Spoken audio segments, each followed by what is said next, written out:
Hello guys, welcome to my new blog. তো সকাল সকাল গাইজ আমি বাইরে গেছি আমার দোকানে গিয়া দেখি কিতা দেখো গাইজ। তো ফাইনালি গাইজ দোকানও আইছি, দোকানও আইয়া দেখি ইটা কিতা সারা যেন কাচরা বাচরা আছে সারা আমার দোকানের সামনে বাইন্ডার মধ্যে রাখি দিছে। এখানে বাইন্ডার গোল্ডের মধ্যে কাজ চলে গাইজ। তারপরে গাইজ আমি আই গেছি চার দোকান, খানে আজকে আর দোকান খুলতে পারতাম না, চা খাইয়া বাড়ির যাই। তো ফাইনালি গাইজ রুমও আই গেছি, রুমও আবার পরে আমরা একটা বন্ধু আইছে, বন্ধুটার মুখ দেখো, তোমরা আশা করি চিনতে পারবা।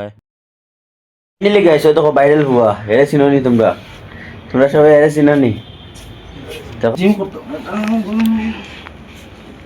এটা কি আইনছ বন্ধু? ভাই তোমরা যেন এখন আমি বিছনার জ্বর, তোমরা দেখার লোকে ফল ফসারি তোরা আনছি, আমার ভাইটা জ্বর চলতে পারেন না। ফলোয়ার চাই আইছ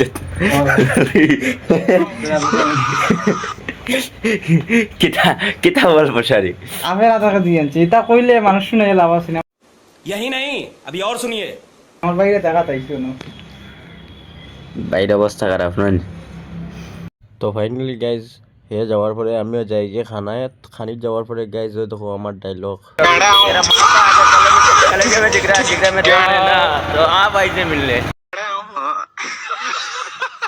তো ফাইনালি গাইজ আমি আই গেছি রুমো আইয়া আমি পুরা ফ্ল্যাট, আমারও আই গেছে জ্বর। जिंदगी में बहुत तकलीफ है भाई। क्या बेटी सड़िया গেছে গেলি कभी बुखार তার কথা দিলে মোবাইলের জড়াই যাব এখন। আর তোর তোর কি পরিস্থিতি খুব খারাপ গাইজ, আজকে যা করবা লাইক কমেন্ট শেয়ার করে দিলাম না, কালকে ভাইটাই না ভাই। कोई तरीका है भीख मांगने का? ভাই আমি সুস্থ আছি, আমি তারা দেখবো। আজকের ব্লগ এখানে শেষ। রাত্রে জ্বরের পুরা জিরা আরাম করলিছে, কিন্তু হে ভাই ওষুধ আনিয়ে দিছে, মানতে লাগবো। तो दर्शक, दोस्त हो तो ऐसा होना चाहिए, क्या बोलती पब्लिक।